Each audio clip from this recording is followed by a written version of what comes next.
Caso Nisman. Giro en la causa y escándalo político. El ex espía Estiuso vinculó la muerte del fiscal con el gobierno de Cristina Fernández de Kirchner. Hoy en vivo, todos los detalles.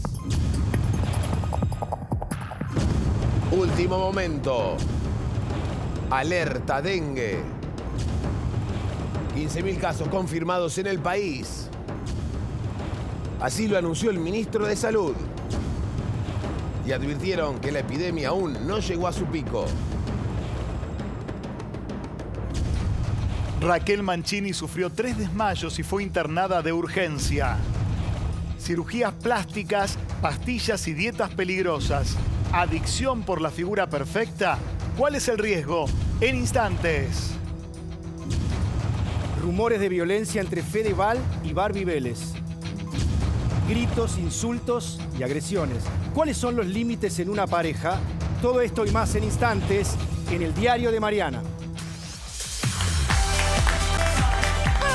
¿Cómo les va? Bienvenidos. Bueno, acomódate porque tenemos de todo en el día de hoy. Te vamos a informar sobre todo, todos los aspectos, tanto la actualidad como lo que está pasando en el mundo del espectáculo también. Tenemos a Ani Ventura como invitada hoy, que vino muy colorida, muy luminosa. Bienvenida, Ani. Muchas gracias por invitarme. Por favor, contentísimos de tenerte por aquí. Aparte, como una cosa de color. Vino a levantar, sí, me encanta. No sabía qué ponerme. Estás hermosa, hermosa, me encanta.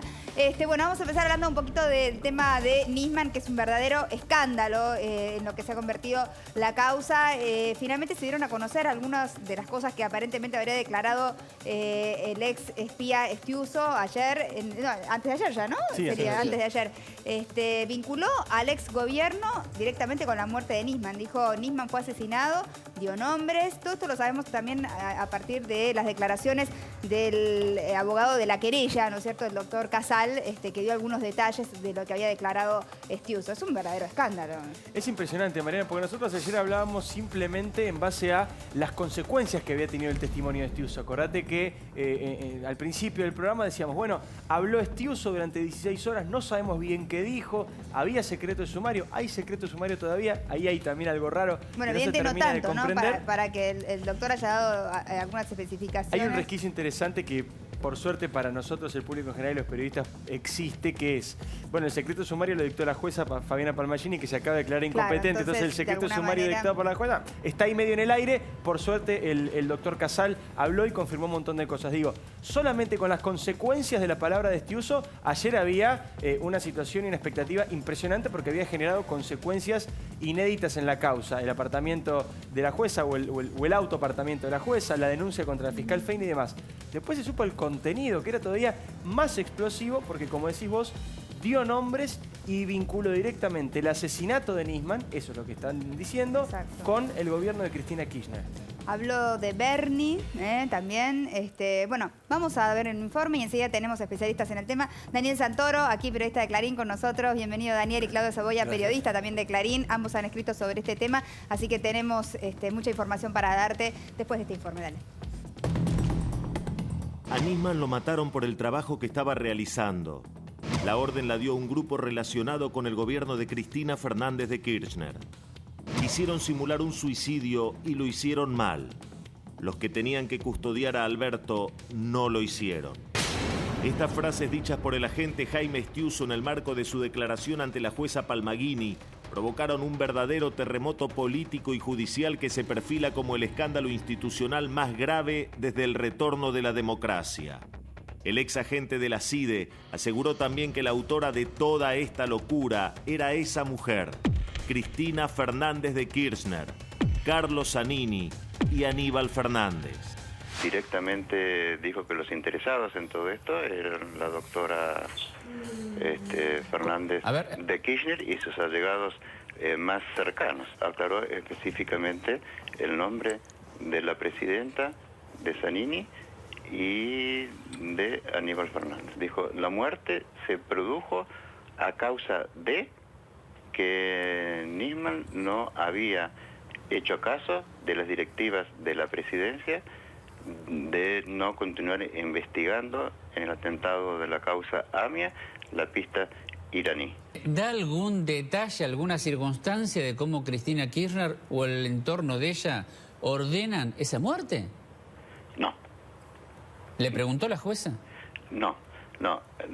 Él habla en general del contexto y que esto era, como diría García Márquez, crónica de una muerte anunciada. Al contrario dijo, la muerte al fiscal Nisman lo asesinaron, lo mataron y quisieron hacer aparecer esto como un suicidio. Además agregó, ¿quién? Porque dijo que era un grupo relacionado al gobierno anterior. ¿Y sus nombres? Y dio algunos nombres. Sincero, a ver, no tuve ninguna sensación de que estuviera mintiendo. Le parecía ilógico en la mentalidad, en el conocimiento de la mentalidad de Nisman, pensar que él pudiera haber pedido un arma si se hubiese sentido con algún grado de amenaza. Destacó férreamente que Nisman era una persona que no tenía miedo. Por su parte, el abogado del ex espía intentó relativizar los dichos de su defendido. ¿Estuso tiene pruebas de que a Nisman lo mataron? A ver, si usted se refiere a pruebas directas, no. Que yo sepa, prueba directa, es decir, un testimonio, a Nisman lo mataron, de alguien que intervino en el episodio, no la tiene. Prueba directa no la tiene. Lo que tiene es una interpretación de los precedentes y de los motivos que pudieron llevar a que a Nisman lo hayan matado y el por qué. Estas últimas horas parecen demostrar que la investigación de la muerte de Nisman estaba enfocada desde un ángulo muy distinto al de ahora. Una jueza que se aparta, una fiscal denunciada penalmente por esa jueza y muchos indicios de que las pericias de las primeras horas no fueron tomadas con el profesionalismo que demandaban. En su resolución, la doctora Palmaghini resalta cómo el exsecretario de Seguridad Sergio Berni contaminó con barro la escena de la muerte. Agrega que antes de aislar el departamento de Le Parc, entraron 20 agentes más. Horas después, llegarían los peritos oficiales. Muchas dudas y demasiada improvisación para algo tan trágico y grave como la muerte de un fiscal que iba a denunciar una maniobra oficial de encubrimiento de un atentado terrorista. La jueza Palmaghini reconoce ahora que la investigación debe pasar al fuero federal. Sucede a más de un año de investigar la muerte del fiscal. ¿Qué pasó en el medio? ¿Qué fue lo que dijo el ex espía que hizo que la jueza se apartara después de tomarle declaración? ¿Tenemos que creerle al ex espía Estiuso? ¿O es solo una maniobra de una persona que ostentó un poder inmenso y posee muchos secretos? Muchísimas preguntas, ¿no?, que aparecen y también detalles para aclarar, que vamos a estar hablando con los periodistas, con Daniel Santoro y con Claudio Saboya, que escribieron sobre esto, el rol de Berni, qué va a pasar con la causa a partir de ahora. Pero vayamos desde el principio y lo que planteaba, la pregunta con la que cerraba el informe. ¿Se le puede creer a Estiuso? Bueno, eso es lo que nosotros discutíamos un poco ayer y me parece que vale la pena remarcarlo siempre que se hable de este tema.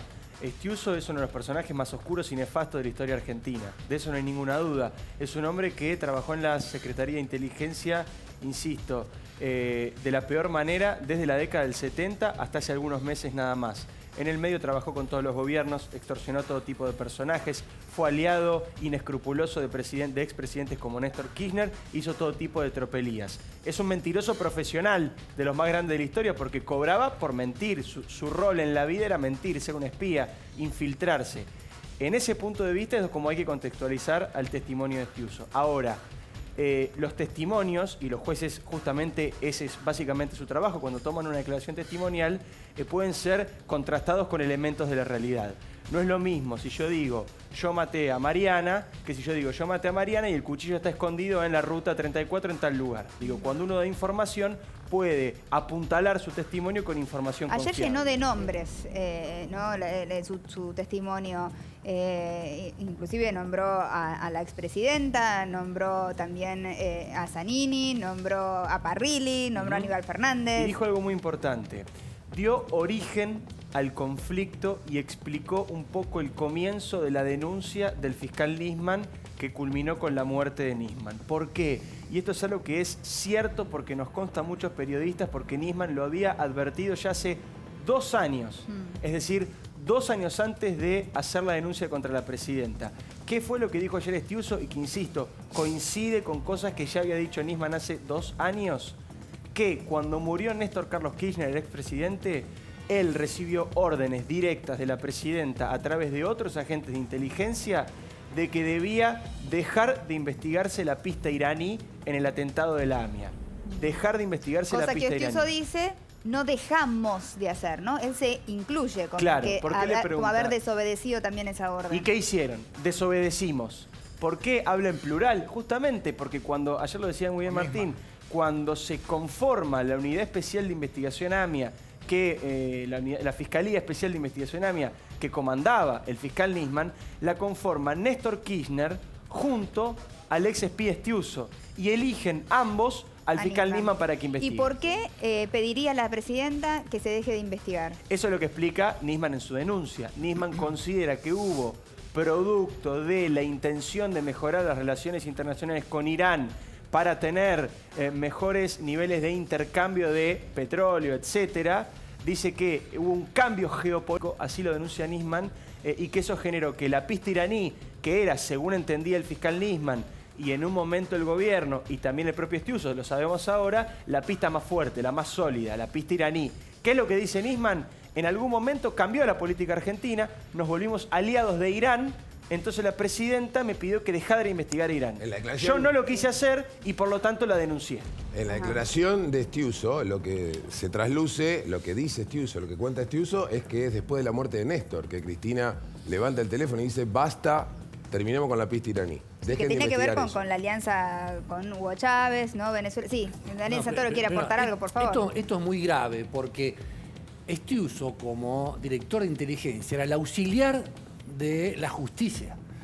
La que ordenó investigar a los iraníes es el juez Canicova y el fiscal Nisman. Entonces, esto es un delito, que la presidenta... Es como si un juez va a hacer un allanamiento con la policía y dice, vamos a allanar Canal 13. Y la policía dice, no. No, la policía como auxiliar tiene que responder a las órdenes. Es cierto, es muy importante. Entonces, para mí eso es lo más grave de todo lo que se conoce. Porque sabemos solamente un resumen de 16 horas de testimonio que dio este personaje que muy bien lo describió. A mí una de las cosas que más me sorprendió también, además de todo esto obviamente que es escandaloso, es cómo estaba amenazado por los iraníes Nisman y cómo había ido inclusive a declarar a Suiza. En un momento se habló de eso, ¿no? A pesar de tener esta amenaza de muerte que tiene un nombre... Fatua. Y que era una persona que a pesar de estar amenazada de esa manera hacía frente, ¿no? Y seguía adelante con lo que para él era lo que tenía que hacer. Entonces esto un poco se contradice con la teoría de que obviamente pudiera tomar una decisión de Ahora, Mariana, ¿sí? Estiuso creo que tenía razones para, no digo vengarse, pero para reprocharle cosas al anterior gobierno. También podría estar utilizando esta declaración testimonial como una forma de, no voy a decir tirar carpetazo, pero trató 4 veces de loca a la señora expresidenta y la jueza fue la que le tuvo que repreguntar a quién se refería. Estiuso fue cesanteado después de muchos años en el área de inteligencia en diciembre del 2014, cuando Cristina hace el último cambio grande en inteligencia. Y después aparece muerto Claro, Nisman. Y después cuando aparece muerto Nisman, lo que dio a entender la gente del gobierno era que Estiuso le había tendido una trampa a Nisman para tirarle un muerto al gobierno, digamos. Hablando mal y rápido, ¿no? Tiene muchas otras complejidades. Una precisión, una precisión. Porque él habla de que juntos seguimos con la pista iraní. Y eso no es cierto. Lo dejó solo a Nisman. El 6 de enero, eso yo lo cuento en mi libro, Parrilli, que era el jefe de la AFI, la sucesora de la CIDE, le dio una jubilación voluntaria y acordada. Y Estiuso no le contestó en los teléfonos el 17 de enero del año pasado a un Nisman que lo llamaba desesperadamente. Y en la declaración que hizo ante Fein la primera vez, él dice que la última vez que lo ve Estiuso era en diciembre. O sea, si eran tan amigos y trabajaban juntos, ¿por qué no lo vio y habló con él en un momento tan importante como era ese mes de enero donde él hacía la denuncia contra Cristina? Yo vuelvo a reiterar lo que dije ayer y hoy me da un poco de razón el mismo abogado de Estiuso. Primero, Estiuso no se le puede creer nada. Segundo, el abogado dijo muy claramente, Santiago Blanco Bermúdez, Estiuso no tiene pruebas directas. Es una interpretación. Es una interpretación de los hechos. Sí. Cualquiera hace una interpretación de los hechos. Todos podemos decir, y sí, el gobierno estaba interesado en desaparecer a Nisman. Había otro tipo de cosas. Creo que hay un elemento muy importante que creo que me lo olvidé ayer de comentar. Es que el gobierno estaba preparando un carpetazo contra Nisman. El día que él iba a ir al Congreso, o ese día por la mañana, en los medios oficialistas, iba a dar a conocer el tema de la cuenta que él tenía en Estados Unidos, que era una mancha para Nisman porque no estaba declarada. Entonces, ¿dónde tenía acceso Lago Marcino? Claro, y aparentemente Estiuso le manda a decir por una tercera persona, le advierte a Nisman que eso iba a pasar. Si estaba tan cercano a Nisman... Bueno, pero también viene el dato acá que Daniel terminaba recién diciendo, ese 18 de enero que Nisman llama desesperadamente a Estiuso varias veces y no responde el llamado. O sea, ¿qué pasó con ese teléfono? ¿No? Estaba en bajo, dice. Sí, bueno, hay que ver si no tenía otros llamados, ¿no? Estando en bajo. Dani, ¿querías agregar algo? Una vuelta de tuerca y coincido con... A pesar de todo, voy a coincidir, Mercedes. Viste, todos se lamentan, pero terminan coincidiendo. Digo, ¿qué pasó en la Argentina que Estiuso, de ser un ser abominable por el mundo de la justicia y de los servicios y de la política, se convirtió en el testigo más importante y en el hombre que supuestamente sabe la verdad y va a decir la verdad y es el fiel de la balanza? A ver, te pregunto en serio. Es que no cambió. ¿Te cabe alguna duda de que Estiuso no puede tener algún acercamiento a la verdad? Y lo digo, por más que sepamos que Estiuso fue todas cosas muy feas en todos estos años, ¿no? Por más que sepamos todo lo que sepamos, en su carácter de hombre que manejó la información más importante de Argentina en los últimos 30 años. Sí. ¿Te cabe alguna duda que Estiuso no puede tener información pero sobre miente qué pasó desde con que Nisman? llegó. Porque lo primero que le dice... La pregunta es, ¿por qué le voy a creer ahora cuando no le creí durante muchos años y donde era tan peligroso para el país? ¿Por qué no lo dijo la primera vez que le dio uno de a uno? Estiuso. Me parece que erramos el foco si nos ponemos nosotros, desde lo personal, como seres humanos, que no accedimos a la totalidad del expediente, que nunca tomamos una declaración testimonial en la vida, ni una indagatoria, ni nada, porque no trabajamos en la justicia. No somos nosotros los que tenemos que creerle o no creerle a Estiuso. Él aportó una información porque declaró en carácter de testigo. Estiuso es este personaje nefasto que acabamos de describir y lo podemos describir hasta el cansancio. Lo sigue siendo y lo seguirá siendo hasta que vaya preso, si es que eso ocurre, ojalá que ocurra. Ahora, más allá de esto, no se trata de creerle o no, se trata de... Estiuso habló durante 16 horas.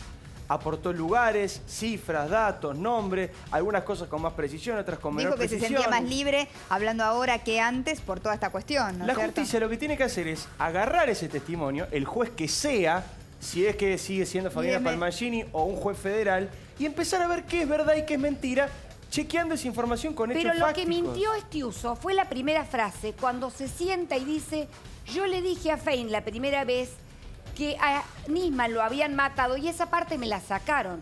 Cuando eso no pero lo ¿cómo dijo. te consta, mintió, Mercedes, que no lo dijo? mintió Podemos Estiuso. Porque un hombre con tanta calle y tantos años cercano a la justicia y a la pero eso policía son elucubraciones. iba a leer lo que él había declarado. ¿Cómo Estiuso habría de pero vos no filmar podés algo? decir que algo es mentira si no tenés la certeza absoluta. Pero te explico por qué.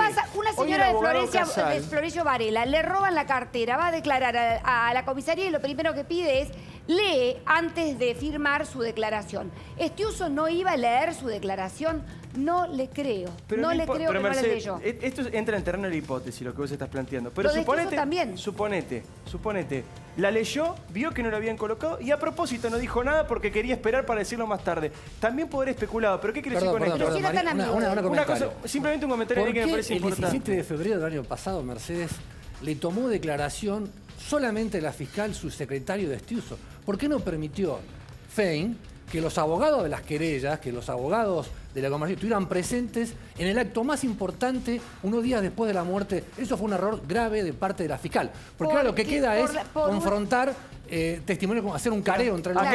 Pero Santoro, ¿a vos te parece que a la fiscal le daba el piné para estar en ese lugar? Bueno. Con todo respeto por la fiscal. Entonces, ¿qué haces vos? Renunciás, que venga un equipo de fiscales, que pase la justicia federal, pero no asumas semejante... Acá hay algo muy importante. Avisáselo a Fein. Acá hay algo muy importante para atenernos a lo que se sabe de verdad.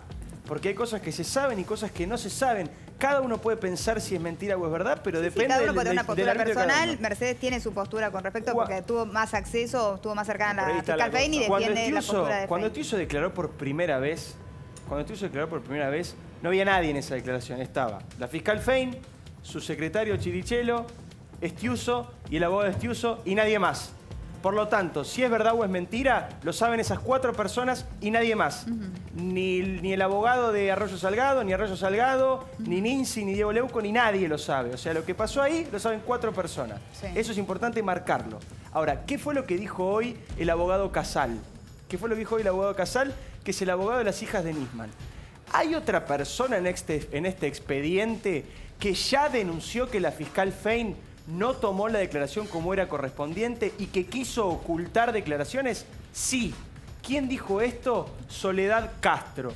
¿Quién es Soledad Castro? Secretaria o exsecretaria ahora de Alberto Nisman. Ella dijo haber declarado algo que no quedó plasmado en la declaración. Ella dijo ante la justicia y confirmó el doctor Casal, que estuvo presente en ese momento, que ella sufrió un hostigamiento por parte de la fiscalía, de la fiscal Viviana Fein, tan intenso que incluso hizo que ella se largara a llorar y no pudiera continuar con ese testimonio. Les voy a contar esa situación como porque entre otras cosas, ella decía cosas que ella veía que no se incorporaban en el acta de declaración. ¿Diga algún ejemplo?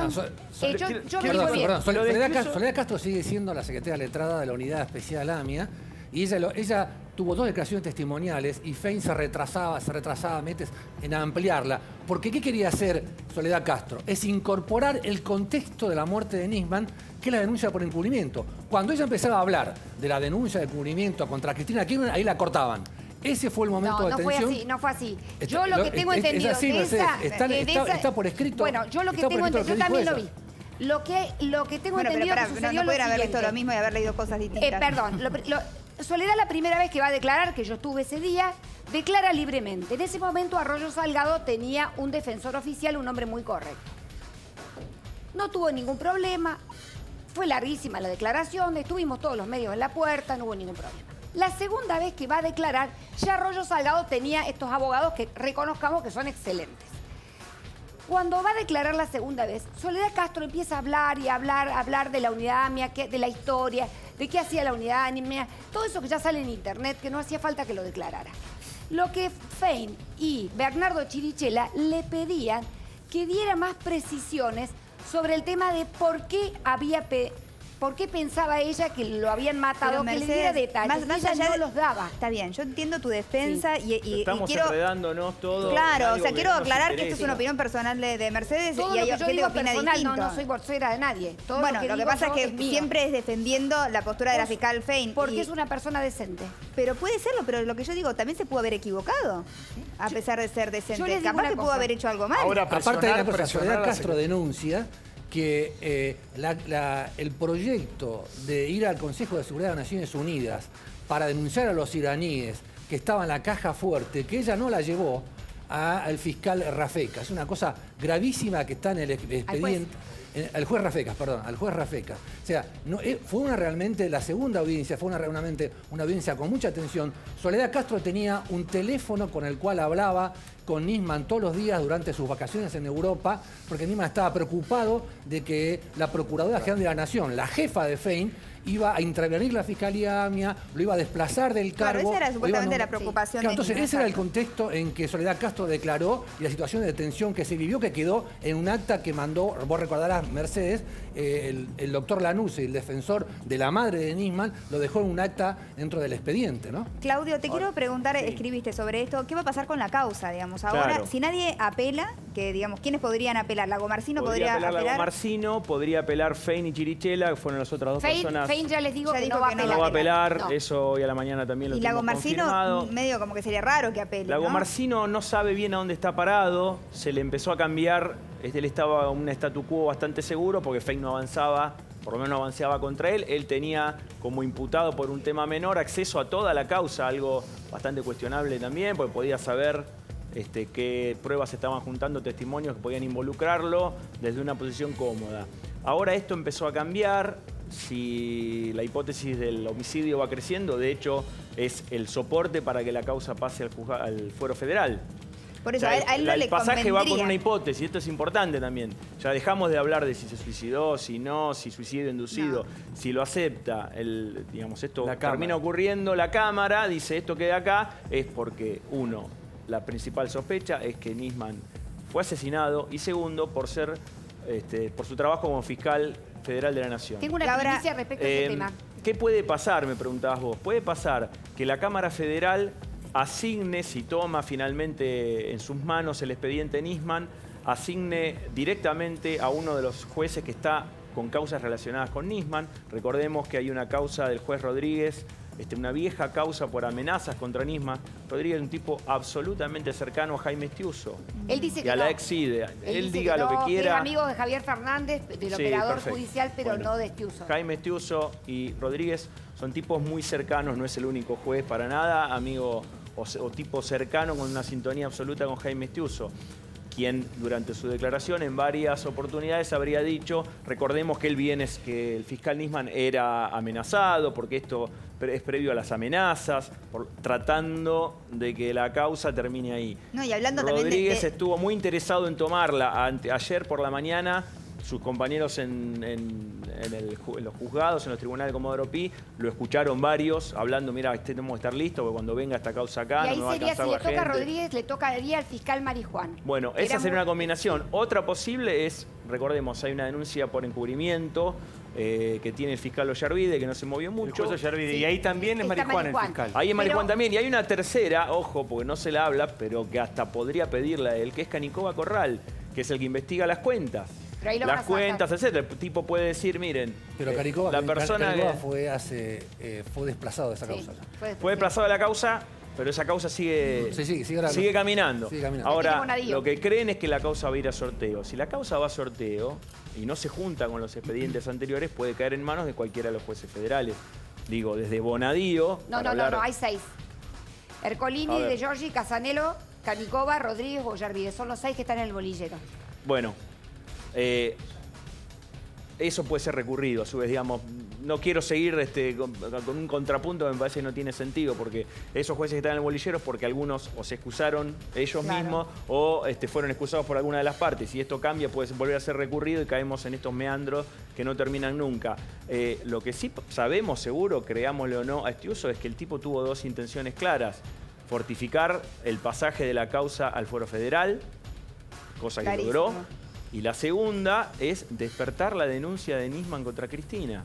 Al hablar de los iraníes. Pensá que una de las cosas que dijo Estiuso fue, cuando los iraníes te la quieren poner, estos tipos saben... No hay manera de cuidar. Él era el que lo tenía que cuidar. No hay custodia que alcance, dijo. No hay custodia que alcance, Después dijo etcétera. Dice el espía más virus poderoso que tenía de Argentina. en el celular Nisman, que eso ya le había dado a él la certeza de que era un blanco posible. Les agradezco mucho a los dos. Gracias. Por supuesto, sabemos que escriben sobre esto todo el tiempo, están investigando desde el principio de esta causa, así que los vamos a invitar nuevamente porque esto realmente ha dado un giro muy grande y va a haber novedades continuamente. Así que muchas gracias a Daniel Santoro y a Claudio Saboya por estar aquí, que saben mucho del tema.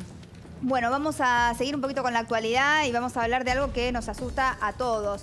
La epidemia del dengue. De golpe se habló mucho del dengue y se dejó de hablar, ¿no? Sabemos que hay que cuidarse y demás, se dejó de hablar. Ayer se viralizó, no sé si alguno de ustedes un audio, nos llegó a casi todos, donde una supuesta doctora hablaba de la cantidad de casos que había visto en el hospital donde ella trabajaba. El director del hospital desmintió que este audio fuese certero, pero bueno, abrió toda una incógnita acerca de qué tan grave es la epidemia de dengue, a pesar de que sabemos que nos tenemos que cuidar y demás. O sea, ¿cuál es la situación real que estamos viviendo y cómo nos tenemos que cuidar a nosotros y a nuestros hijos de esto y cómo se contagia y demás, ¿no? Volvió a aparecer este tema.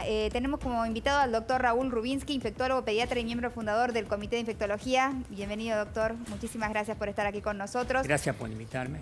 La verdad es que estamos un poco asustados porque de golpe se dio a conocer que había 15.000 casos en la Lo dijo el Argentina. ministro de Salud de la Nación, Jorge Lemus. Sí, dijo que y no es el pico.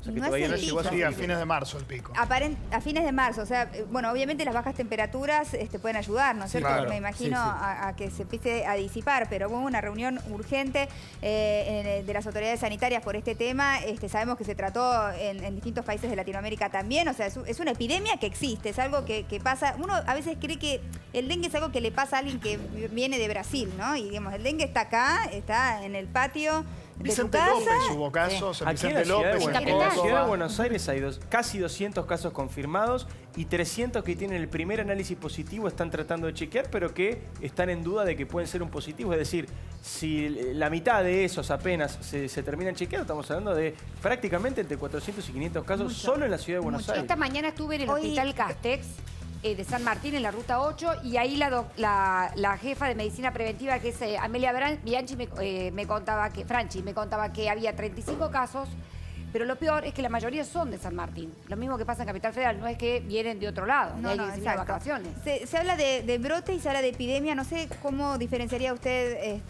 los dos términos, doctor, y de qué estamos hablando, ¿de una epidemia o de un brote? Bueno, cuando hay un número aumentado de casos, se habla de brote. En dengue ya con varios casos es un brote. Cuando se habla de epidemia es porque ya toma magnitud y se expande a muchos sitios. Por ejemplo, 15.000 casos es una epidemia. ¿Cómo? 15.000 casos en este momento en la Argentina es una epidemia. Es un brote epidémico, no hay duda, y el peligro que existe es que como el mosquito está por todos lados, porque varias trampas que se usaron en los últimos años para capturar a Aedes aegypti demostró que está circulando ampliamente en el país, la transferencia de personas de un lugar a otro que tienen el virus, que cuando adquieren el virus está 5 o 6 días el virus activo y que al picar a otra persona lo transmite, puede provocar muchos casos en muchos sitios. ¿Cómo se contagia el dengue? Porque se contagia solo con la picadura del mosquito. No es que una persona con dengue porque te habla, te escupe o lo que fuera, te va a contagiar el dengue. Tiene que picarte el mismo mosquito que picó a otra persona afectada. O sea, claro, un mosquito es infectado. la hembra. La hembra en realidad, si bien como el macho se alimentan de hierbas, pero ¿por qué busca sangre? Porque la sangre le permite incubar los huevos. Entonces la hembra pica a la persona enferma, toma el virus se incuba dentro de la hembra, y cuando hay un desarrollo suficiente, pone los huevos, hasta 200, con mucha inteligencia, porque no lo pone en un solo lugar, lo pone en varios lugares. Y todos lugares que ya estábamos escuchando son los lugares que nosotros tenemos que tratar de extinguir, ¿no? Lugares donde hay agua y, por ejemplo, no hay mucha luz, algún recipiente donde ha quedado agua estancada. Agua estancada. O sea, el mosquito busca un poco cierta sombra y agua que no se mueva. Y el huevo puede permanecer vivo mucho tiempo. O sea, piletas no. Piletas, natatorios, no. Si está en movimiento, no. Grandes pero una pileta abandonada es un caldo de cultivo. Absolutamente no. Busca pequeños cacharros, neumáticos con un poquito de agua. Es muy peligroso el florero, las plantitas que tienen abajo un plato. Y el agua cae en el plato y no se renueva. ¿Y el huevo no se puede llevar, no lo puede llevar una persona también? Lo puede no lo puede poner una persona. Persona a persona no se transmite. ¿No? Quiero completar a mí me pica un mosquito, sí. Completo el ciclo. Entonces, usted la pica. El mosquito, ese virus está en esa hembra. Luego pica a otra persona y lo transmite. O sea, la transmisión es solamente por el vector. Exacto. Te tiene que picar el mosquito no para que te agarres persona a persona. El problema es que los huevos tienen mucha sobrevida. Y que la gente no tiene, la gente cree en la fumigación como que es el método ideal y no es ideal. La fumigación o el clima, doctor, porque antiguamente uno decía, bueno, cambió el clima, bajó 10 grados promedio la temperatura, como esta semana, parece que tenemos una semana de otoño, y sin embargo estamos hablando del pico ahora. Digo, ¿eso porque es un mosquito más resistente? Es difícil decir por qué, pero lo que se sabe es que el mosquito se hizo resistente a muchos insecticidas. Ahora le hago una pregunta, doctor, algo que no entiendo. Perdón, quería completar la idea de que la fumigación sola no alcanza. Hay que si no se eliminar el agua hace estancada. descacharro, si no se eliminan las larvas, esas larvas se convierten en mosquito No adulto. mueren con la fumigación. Y sigue ¿Qué pasa con los colegios que empezaron las clases? Sí, bueno, ese es todo un tema. ¿Qué pasa con los colegios? Con las clases que empezaron. Bueno, me parece importantísimo un sistema de vigilancia epidemiológica. Lo que uno tiene que hacer es asegurarse en los colegios que no haya ningún recipiente cercano con líquidos estancados. Y segundo, lo importante en el colegio es que si se detectan mosquitos, que es fácil detectarlo porque es un mosquito muy particular. Eso le iba a preguntar, ¿es un mosquito distinto al mosquito común? Porque circula la Sí, foto es del mosquito, ahí lo estamos viendo en pantalla, blanco y negro. Blanco y negro, medio rayado, ¿no? O sea, el mosquito que no es rayado, un mosquito común. ¿Puede transmitir el dengue también? No, el dengue en Argentina lo transmite Aedes aegypti. Pero si un mosquito común viene y le pica a una persona que ya ha sido contagiada por el dengue, absolutamente no se lo agarra. El vector es el Aedes aegypti en Argentina. Y no pica de noche. ¿Cómo? Me dijeron hoy. Tiene dos hábitos. Al anochecer, antes de la noche. Antes de la noche. El que Claro. sobrevuela sobre la oreja cuando uno está dormido, no. Lamentablemente no. No. Por eso tiene tres características. Pica después En que el atardece. atardecer. Pica al amanecer La madrugada. y mucho por la zona baja. Entonces uno no se da cuenta. Ahora, Ahora, ¿viene doctor, andar con pasa- aerosol? Porque uno tiene varios chicos, y por ahí no la pastilla que para la noche.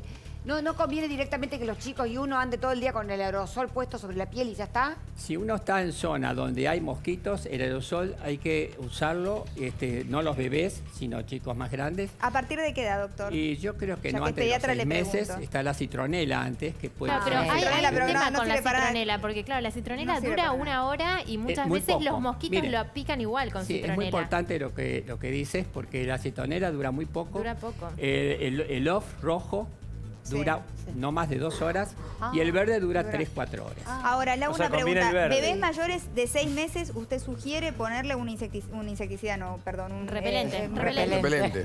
un repelente de estos Siempre cuidando comunes? la de zona tableta, sin ponerle en la cara. respiratoria. O sea, Y en las los manos. brazos un poquito, ¿se le puede poner tan chiquito? Sí, después de los 6 a 8 El meses. tema es que se sí. pueden llevar la mano a Antes la no. boca, los bebés. Claro, es claro, muy por ahí complicado es ese tema. ponerle un poquito en los brazos, un poquito en las piernas. Hay, aclaro por si a alguien le interesa, así como existe la citronela, existen otro tipo de repelentes naturales, ¿no? Que se suelen usar en los chicos más chicos.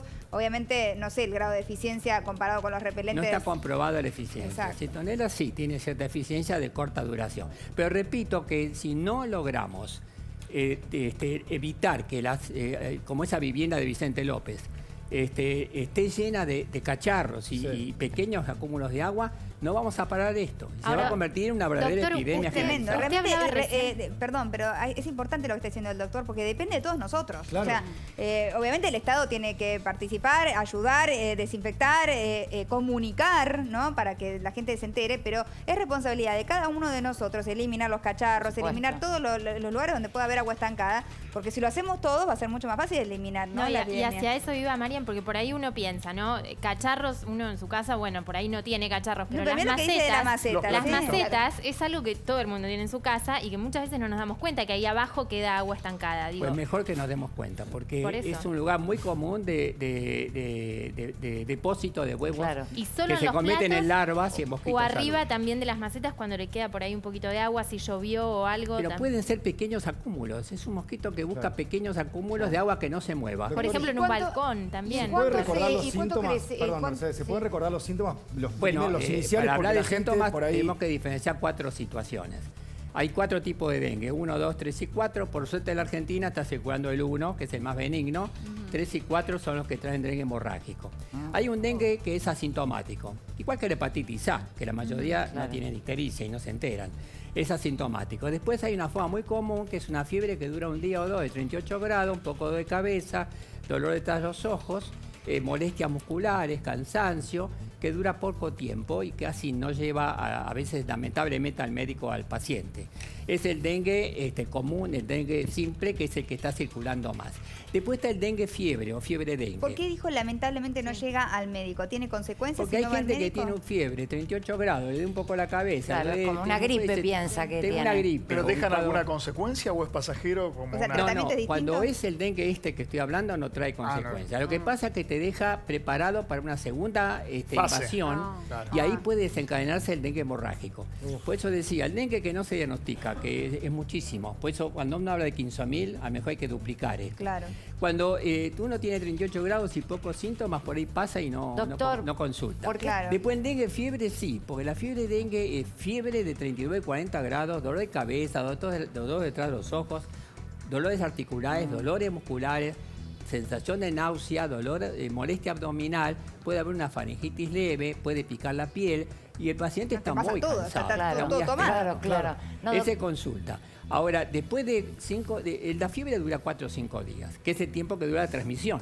Por eso es importante que a ese paciente se lo aísle. Claro. Tiene que estar 5 a 6 días aislado para evitar que transmita a otro cuando lo pica de nuevo un mosquito. Claro. Y después, si ese paciente en 4 o 5 días que parece mejorar, empeora de golpe y empieza con hemorragias, petequias, empieza con hemorragias por mucosas, se le hace un estudio de sangre y tiene caída de las plaquetas. Y tiene un fuerte cuadro que lo lleva al shock, es el dengue hemorrágico, que es cercano a la muerte. Qué bárbaro. Por suerte, por ahora, Claro, no un solo caso. Mariana, le quería preguntar, ¿por qué estamos viviendo esta epidemia o este brote? ¿Qué fue lo que pasó? Digo, ¿por qué estamos viviendo en este momento esta situación? Hay una hipótesis muy seria, que es el cambio climático. El cambio climático, al aumentar la temperatura, con el también desborde de los ríos, ayer estaba leyendo lo que aumentó el océano en un siglo, aumentó más que en 3.000 años, 14 centímetros. Y entonces esto hace que los ríos se desborden y formen pequeños acúmulos de agua. Más la temperatura alta, que favorece que el mosquito se desarrolle. O sea que el pronóstico no es bueno, porque estamos complicados con el tema del cambio climático. Digo, el pronóstico hacia el futuro entonces no es bueno. Sí, bueno, es que justamente es el problema grave que se creó. Y si le agregan a esto la acción del hombre deforestando, ustedes saben que al deforestar aumenta el caudal de los ríos, es una cosa conocida. Entonces estamos en una situación muy, muy peligrosa y si no actuamos, como dijeron hace un rato, el Estado, la población, conjuntamente, si no se hace educación permanente, capacitación para que la gente sepa qué tiene que hacer, pero no una vez cuando hay 12 casos en Vicente López, todos los días. Exactamente. Y no un día, y como dijo el ministro, esto da para mucho tiempo. Exactamente, porque aparte es un tema del que venimos hablando hace mucho tiempo, o sea que es evidente que va empeorando. Yo creo que estamos en serio riesgo cuando ya empieza a invadir zonas como Vicente López, etc. Ayer el Zoológico confirmó que fue el febrero más caliente desde 1906. El que venimos de tener. Pero volvemos al mismo punto, que es que creo que el Parlasur está por establecer un comité permanente de este tipo de infecciones en todos los países de Latinoamérica. Es adelantarnos a lo que nos está produciendo la naturaleza y no caer después diciendo, pucha, lo que nos pasó, ¿no? Ir por delante. Hay que cuidar el planeta. Sí, está trabajando en eso. Porque no solamente el dengue, está el Zika y el chikungunya, que son virus que no los conocíamos prácticamente, aunque se conocía su existencia. Sí, que empezamos a escuchar a raíz del dengue, ¿no es cierto? Es verdad que nunca habíamos escuchado eso. Muchas gracias, doctor, muy claro. No, gracias a ustedes, espero haber sido útil. Toda la información, claro que sí. Ojalá que la gente que está mirando, si para algo sirve la tele, para llegar a mucha gente al mismo tiempo, se informe y tomen las precauciones necesarias para que todos estemos mejor, ¿no? Depende de nosotros, de tomar las precauciones y ponerle el repelente a los chicos también y a nosotros mismos, a cada rato, cada 2 horas, como así dicen. Muchas gracias, doctor. Un placer enorme. El doctor Raúl Rubinsky nos ha informado. Bueno, cambiamos de tema, nos vamos un poquito al espectáculo, que también se mezcla el espectáculo con temas que tienen que ver con lo social, ¿no? Se abrió el debate con Fedeval, estuvo hablando en Este es el Show acerca de todo su conflicto con Barbie, cuál había sido el conflicto con Muscari, estos rumores de violencia o de posible violencia entre ellos. Aclaró que se trataba de discusiones, que nunca había habido violencia entre ellos y se abrió el debate acerca de qué era violencia. Hubo una frase igual, Mariana. Insultar, ¿cómo? Hubo una frase de él que desató ese debate. ¿Cuál fue la frase? Que es que uno no se puede pelear en paz dentro de su propia casa. Me parece que eso llevó, además hubo una acotación de Paula Chávez que dijo, es verdad, ¿por qué se mete la vecina? Yo aplaudo a esa vecina porque no creo que se haya metido simplemente porque una pareja de jóvenes se haya insultado una vez. Un vecino se mete cuando advierte una situación de riesgo. Perdón, pero Carmen lo que dijo que la vecina no era tan vecina. Aclaremos eso también. Parece que una cosa, era una vecina una cosa es la vecina del A y del B que escucha a través de sus paredes que hay una pelea y que hay rotura de objetos, y otra cosa es una vecina del edificio de al lado que hay un pulmón de manzana en el medio. Por eso digo, vamos a hablar de dos cosas. Por un lado vamos a hablar del tema de Fedeval, obviamente, pero también vamos a hablar de esto llevado más al plano social, ¿no? Porque tanto hablamos de violencia de género. La violencia verbal es un tipo de violencia y muchas veces es un tipo de violencia previa a la violencia que tiene que ver con los golpes y demás, y a veces no se la identifica como tal. ¿Cuándo es violencia? ¿Es subjetivo esto? ¿Es subjetivo? No, no debería serlo, ¿no? La violencia es violencia. Para uno, para otro, o sea, es lo que afecta al otro. Tenemos a una psicóloga que nos va a aconsejar y a dar su opinión sobre todo esto, Elvesia Trigo. Bienvenida, Elvesia, muchas gracias. Y tenemos un informe también para hablar de todo esto que declaró Fede, un poco contando de su vida, pero abriendo el debate también de cuál es el límite de la violencia, el límite para discutir en pareja, qué es lo que pasa que a veces los límites se van corriendo y parece ser que algo que es una discusión en privado de una pareja que traspasa determinados límites, de golpe no es violencia porque está dentro de 4 paredes. ¿Es así? Informe y enseguida lo debatimos. Los rumores de violencia entre Fedeval y Barbie Vélez sacudieron al mundo del espectáculo. Con José María Muscari señalado como el hombre que habría dado a conocer las primeras versiones, el hijo de Carmen Barbieri se defendió marcando una distancia entre lo que es la violencia de género y una discusión de pareja. Muscari le llegó un comentario de una vecina, dice que tienen malos tratos, que le pegás, que yo le pego a Bárbara. Es durísimo, es durísimo. Gonzalo Gamarra viene y te dice, está pasando esto y esto, Me mientras Barbie está hablando con sus auto. papás en el Sí. auto. Él ahí te explica y te dice que el supuesto rumor que le había llegado por una vecina de ustedes era que se habían escuchado gritos de una pareja discutiendo. Sí. ¿Y qué más?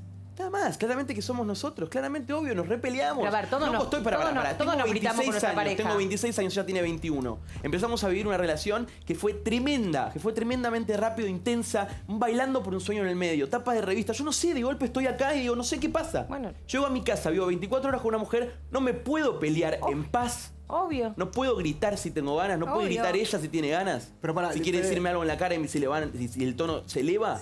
¿Cuál es para vos el límite entre una discusión y la violencia de género? Para vos, ¿cuál es el límite? Para el mismo para que vos. Tu mismo límite, el mío. Pero el mío es una mirada, un insulto o algo. ¿Para vos cuál es? No, elevar la voz ya es una discusión fuerte. Violencia de género es otra cosa, me parece. Un insulto, creo que para digo, cualquiera. uno se está Violencia de peleando género con su es otra pareja y no cosa. puede insultarse. Las peleas entre hombre y mujer existen y es así. Entre hombre y hombre, entre mujer y mujer, entre las parejas como existan. Digo, Claro. a mí me parece que en un punto está bien cambiar ideales. No me parece que la violencia sea un camino. ¿Cuál es el límite? ¿Cuáles son los primeros síntomas? ¿Hay diferencia entre violencia hogareña y violencia de género? Gritos, insultos y agresiones.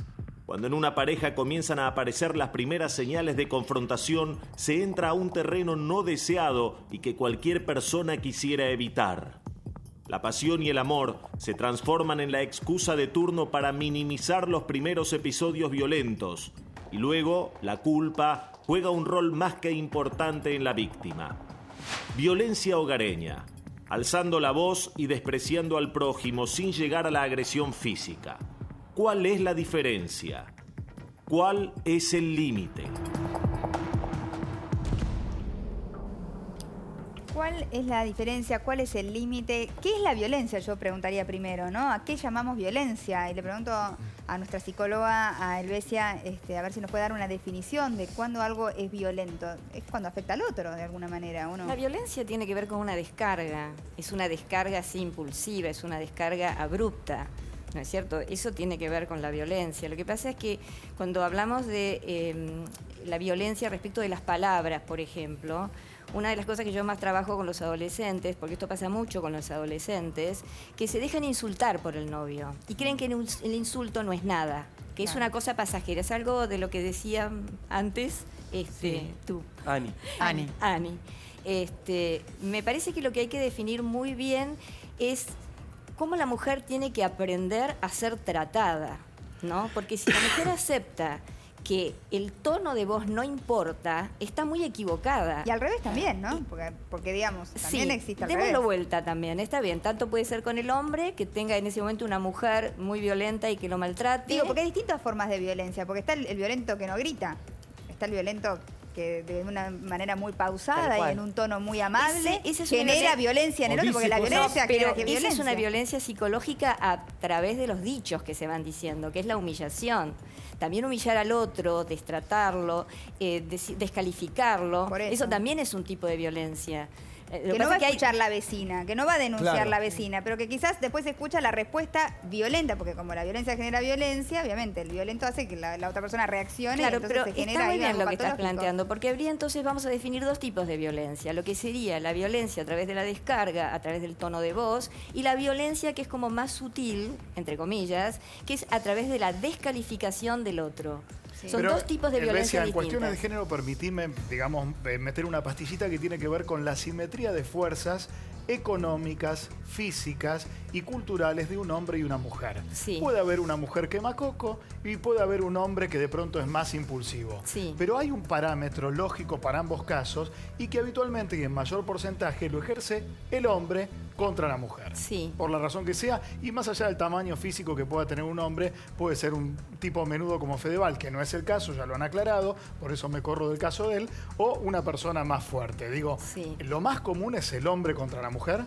Sí, sí. Lo que pasa es que últimamente también se están dando casos, como dice Mariana, que hay mujeres que también han maltratado al hombre.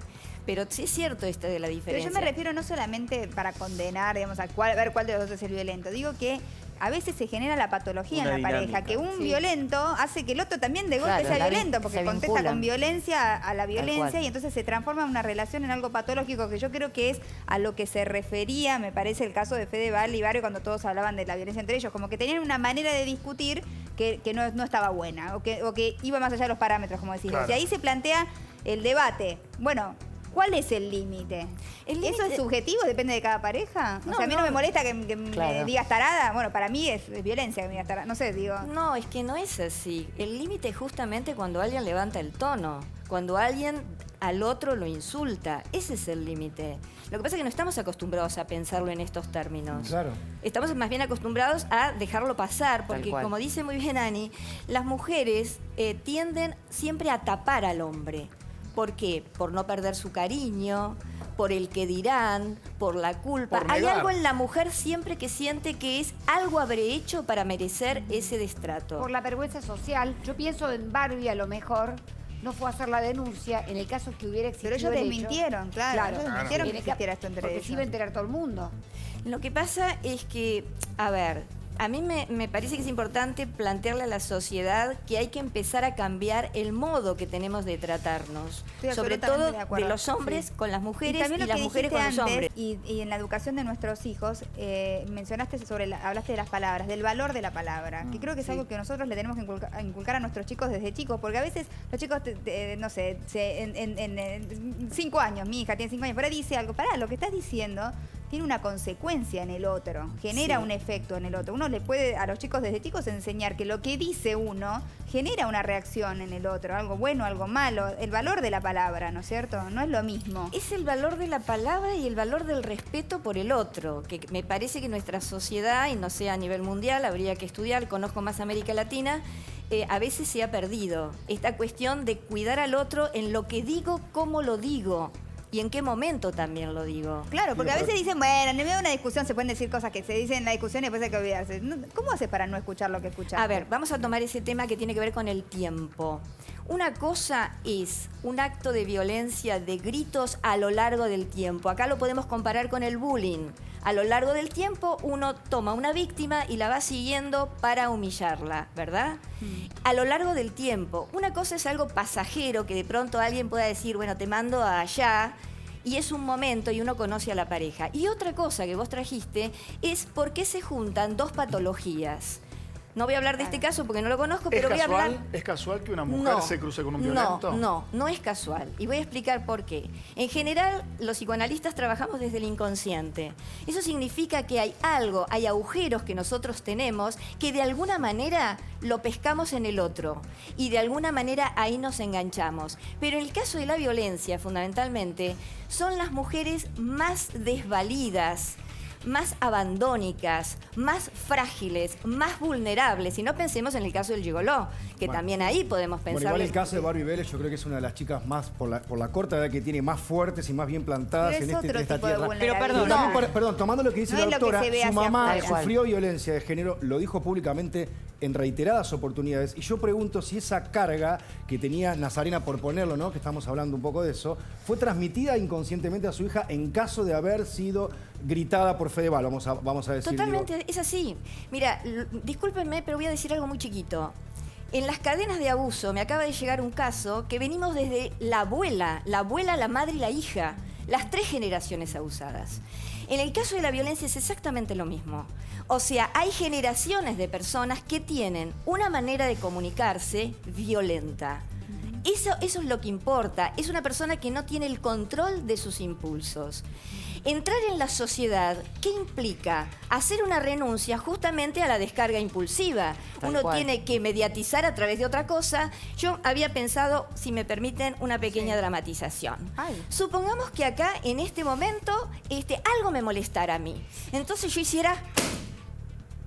Esto es una descarga violenta frente a algo que me está molestando, pero no sería capaz yo de decir, bueno, a ver, me aguanto algo que no me guste, me callo la boca, veo de qué manera lo puedo procesar. Claro, el filtro que hace que podamos vivir en sociedad. Exactamente. Las distintas represiones, los distintos controles, el saber esto que decía Mariana, el cuidado por el otro, ¿cuándo se aprende?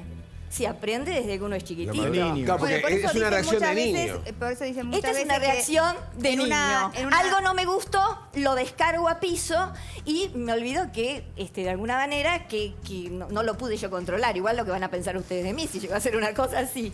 Pero quiero decir que es un ejemplo, me parece bastante claro, para tratar de entender cómo funciona nuestro psiquismo, nuestro cerebro, entre lo que es expulsar y lo que es contener.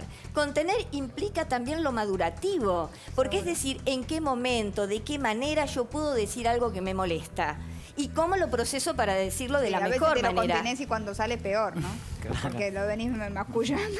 Contener significa hacer una elaboración, no digo contener digerir. Digerir sería, ¿no? Ir procesándolo de a poco. Ahora, lo que decían recién, ¿no? Las familias estas patológicas que ya vienen con familias a su vez muy descontroladas e impulsivas.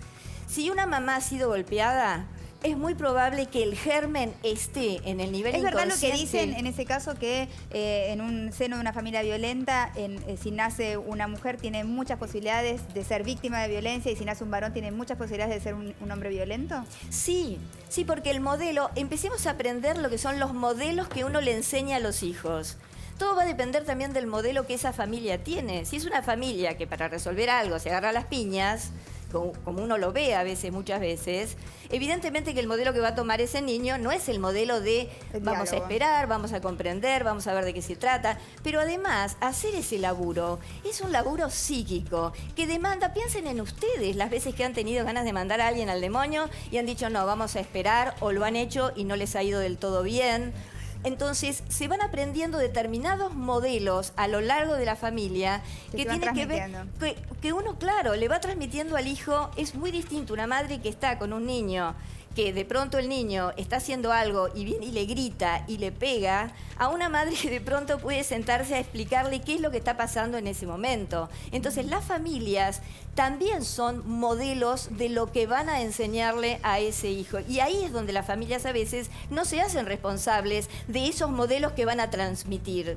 Y eso es muy importante tenerlo en cuenta. ¿Qué le transmito a mi hijo? ¿Cómo se lo transmito? En general, ¿qué pasa con el inconsciente? Cuando los padres vienen a la consulta, no tienen una parte consciente que se dan cuenta de lo que están haciendo. Viene un padre y dice, bueno, a mí me salió el coscorrón. Y bueno, a mí me salió así. ¿Usted qué quiere? ¿Que yo cambie? No, ¿qué le dice uno? Lo que yo quiero es que usted piense. Claro. Si quiere cambiar, cambie. Pero en principio que piense la diferencia. Pero muchas veces, ¿qué le pasa a los padres? Y además ahora vamos a hablar de la sociedad. ¿Pero qué le pasa a los padres? Es un trabajo duro y difícil hacer esto. No es algo que sale como lo que acabo de hacer yo. No, es a veces desaprender y volver, ¿no? Sí, pero cuando la tensión se descarga, es liberadora. Y esa liberación hace que de pronto nos sintamos bien, pero lo que pasa son los efectos que se producen en la ruptura o lo que uno rompe. Es muy interesante lo que está hablando. Te voy a hacer una pausa nomás porque tenemos un último momento que tiene que ver con el tema que estábamos hablando anteriormente y no quisiera dejar de lado este tema que también es importante, que es interesante todo lo que estás mencionando. Pero hay un último momento que tiene que ver con la causa Nisman, acaba de surgir y tiene la información Diego.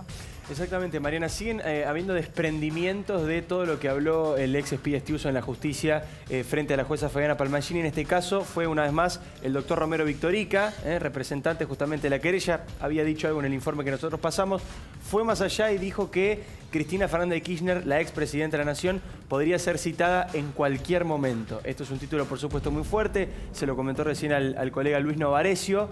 Y esto empezó a recorrer, obviamente, como título importante todos los sitios informativos. Es la segunda causa por la que sería citada, ¿no? Claro, ¿qué es lo que dijo el doctor Romero Victorica? Atención con esto porque es importante también, Mariana, y hay que tener en cuenta cuál es la magnitud de esta declaración del doctor Romero Victorica. Por supuesto, Romero Victorica es una de las partes interesadas en esta causa y además se refirió a la presencia de Cristina en principio como testigo, no como imputada. ¿Por qué? Dijo Romero Victorica que Cristina Fernández de Kirchner puede ser citada en la causa AMIA, por esto que, bueno, había denunciado en su momento el fiscal ya muerto Alberto Nisman. Podría ser citada también, por ejemplo, en la causa que investiga el asesinato del fiscal Nisman. Lo contaba Saboya no hoy, sino la otra vez que había venido. Evidentemente, Cristina supo muchas cosas aquella noche, quién le informó, cuándo le informaron, cuánto tiempo se tardó entre que ella supo la información y se conoció públicamente. Hay mucha información sensible que pudiera aportar la presidenta Cristina Kirchner y además, y acá está lo más importante, hay dos causas que hay que tener en cuenta a partir de ahora. Primero, que la denuncia de la jueza Fabiana Palmagini contra la fiscal Fein puede iniciar una causa por encubrimiento.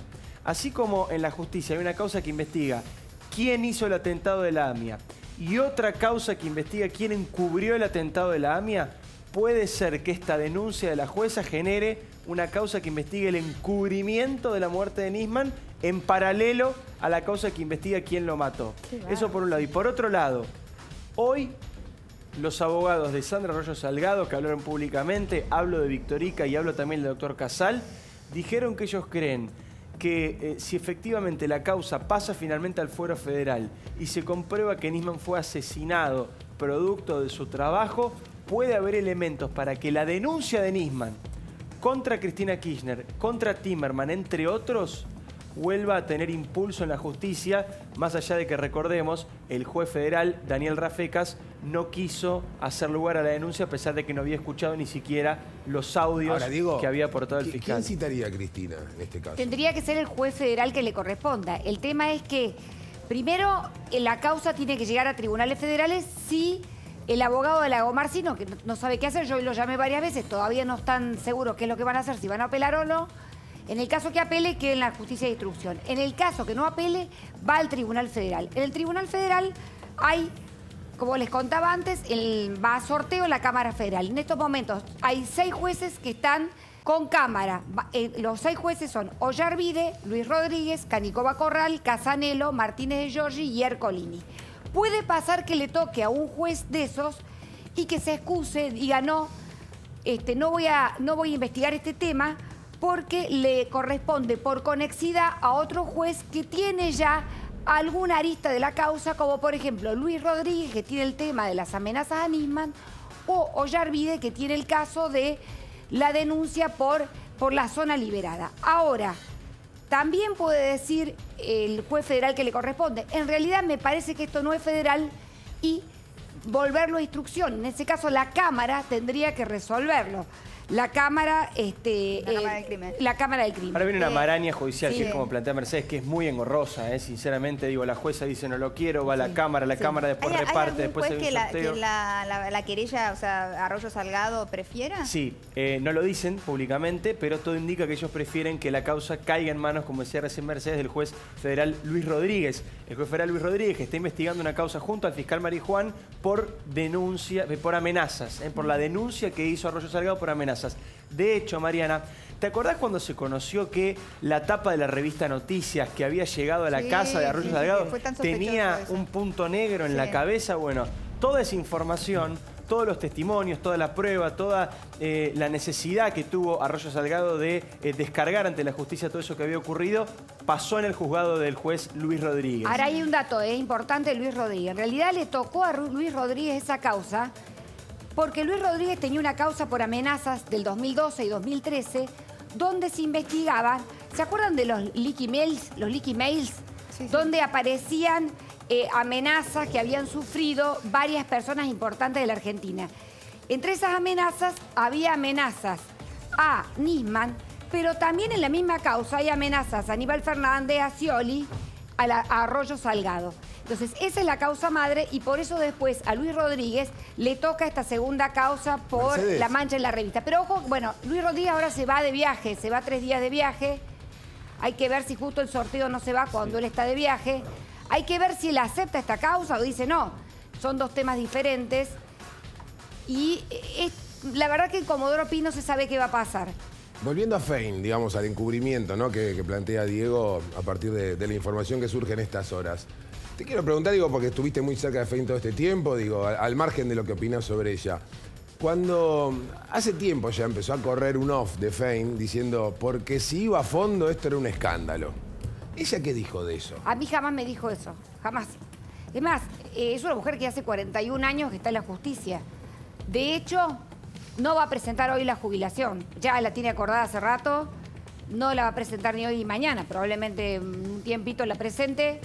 Pero, digamos, no es la idea jubilarse esta semana. Ahora, si realmente se hace una causa por encubrimiento, queda muy comprometida. Pero entonces... Se va a hacer, Mariana, yo creo que... Claro, pero ahí va a quedar Palmagini media pegada también. Bueno, digamos que después la causa siga su curso, pero me parece que es importante porque la denuncia de la jueza Fabiana Palmagini, que hay que decirlo también, no sé si lo hemos dicho, pero es importante decirlo, también es muy raro el dictamen de Palmagini de ayer, porque ayer dijo exactamente lo contrario a lo que ella misma había dicho hace 2 semanas, con la misma información en el expediente. Esto es importante también. Y hay otro tema importante. Bueno, ahí está, eso es, Mariana, pero escuchá, porque la declaración de Estiuso, conocimos los detalles hoy. En el dictamen que presenta la jueza Palmagini, donde denuncia a la fiscal Fein, bueno, obviamente toda la mirada primero sobre Fein, pero después leímos ayer con reparo y con mucho cuidado el dictamen de la jueza, y la jueza utiliza elementos para decir, yo soy incompetente, esto tiene que ir a la justicia federal, utiliza elementos que estaban en la causa antes de que le quedara Estiuso. Por ejemplo, los mails. Los mails y las pericias mal hechas. Por ejemplo, todos elementos del año pasado. Atención, porque hace 2 semanas, con esa misma prueba, la jueza dijo, no, me la quedo yo, no hay elementos para decir que esto es federal. Y hoy, con los mismos elementos, pero después de la declaración de Estiuso, ella dice, no solamente esto tiene que ir a federal, sino que además denuncia a la fiscal. Esa denuncia yo creo que puede ser la semilla para que crezca, a partir de esa denuncia, una causa que investigue el encubrimiento de la muerte de ¿De dónde Nisman. viene, no? Ahora, la jueza Palmagini, ella sabía perfectamente lo de los mails, que Nisman estaba amenazado a través de los mails. ¿Por qué lo sabía? Ella hace en agosto más o menos del año pasado se reunieron con la gente del FBI y con la gente de la Embajada Norteamericana para pedirle que aceleren este exhorto que había pedido Cancillería para que las empresas servidoras de mail de Estados Unidos brindaran la información, el contenido de esos mails. O sea, ella ya estaba en conocimiento que Nisman podría haber recibido amenazas a través de los mails días antes de esta exposición que iba a dar en el Congreso y no hizo nada. ¿Por qué cambió? ¿Por qué el año pasado Palmagini sabía de estos mails y se quedó con la causa? ¿Y no crees que por un murallón, ¿no crees que por un murallón llamado 10 de diciembre del año pasado, cuando cambió el gobierno? Esa es una extraordinaria explicación, Martín. Esa puede ser, pero pasaron enero, febrero. Es increíble que todo esto lo estemos hablando a un año, más de un año de la muerte de Nisman, ¿no? O sea, pasó un montón de tiempo. Yo le digo una cosa, un detalle, porque a mí me da la impresión que también ella se quiere sacar la causa de encima para que los medios no le sigan dando con un caño.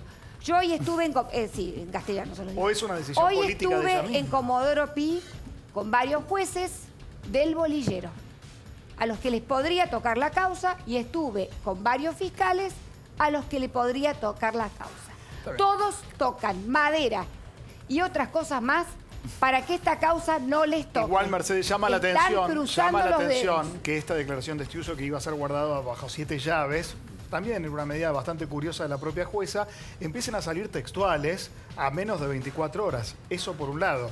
Y por otro lado... siempre pasa eso, digamos, el periodismo hace su trabajo y eso trabajamos. Y desde la lectura, digo, del murallón o el no murallón, me preguntaba el año pasado cuál era la persona a la que menos le convenía la desaparición física del fiscal federal Alberto Nisman. Creo yo, es una opinión, una posición, a la presidenta de la Nación. horas antes de la declaración en su contra, que aparezca muerto por suicidio o homicidio era el escándalo para el gobierno de Cristina Fernández de Kirchner. Digo, es muy obvia esa situación. Que aparezca 3 meses después de la desintegración de la CIDE, que dirigía entre los primeros cuadros el señor Jaime Estiuso, también me llama la atención. A mí me queda una duda. ¿No? Perdóname, Fernando, quería decir algo. A mí lo que me llama la atención y que me da la idea de que no refuerza el mismo sentido de cómo iba la causa ahora, es que en el caso de Estiuso uno lo que esperaría es datos concretos de un espía y no solo opiniones políticas.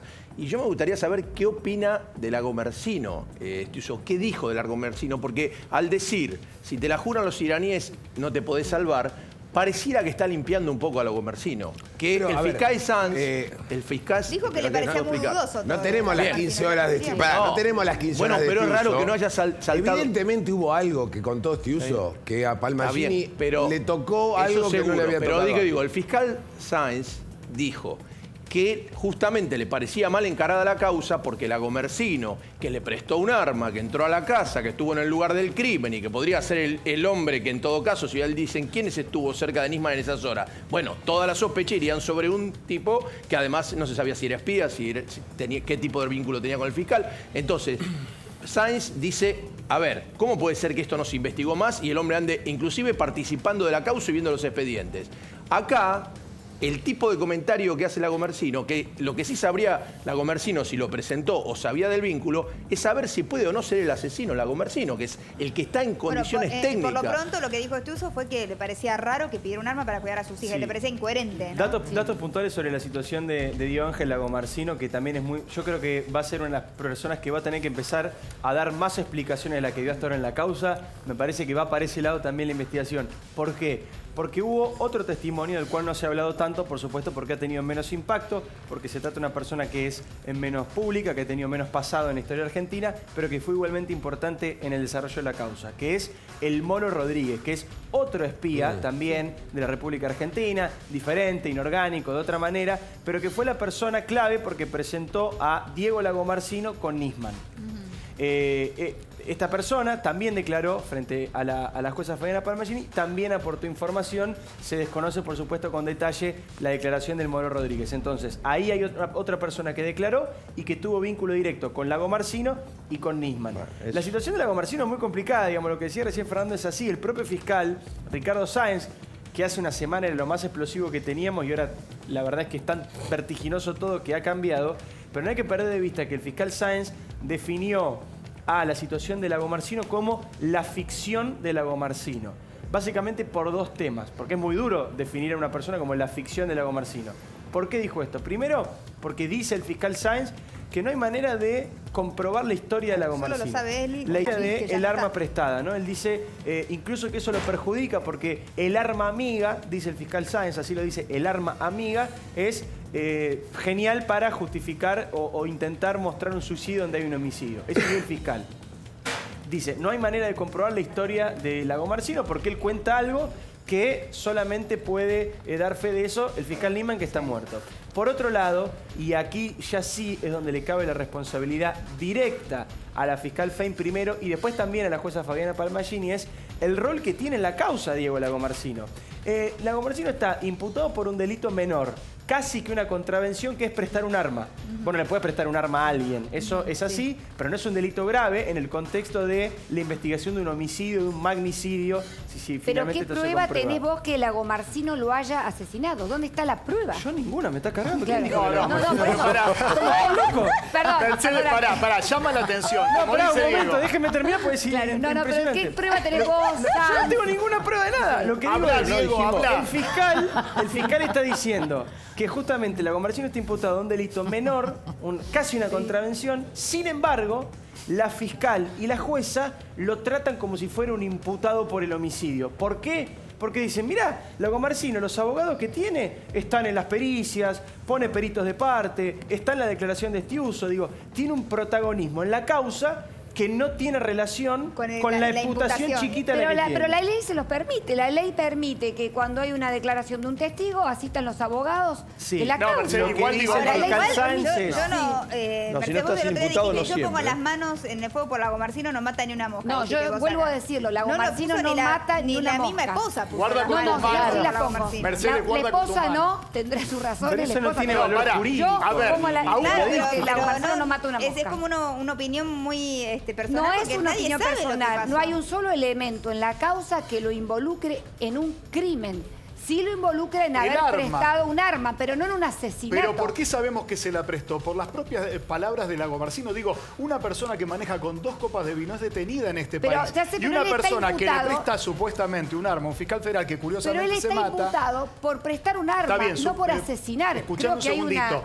Sumado a esto, la fiscal, a la que vos defendés y está perfecto, tarda varias semanas en ir a allanar la casa a ver si encontró una prenda con sangre, cuando no encontró ni un yogur vencido en la heladera. ¿En qué momento, vuelvo a insistir, Fein se convirtió en una estratega extraordinaria o en una inoperante? Era una señora que quería jubilarse y Aníbal Fernández le decía que se saque la malla.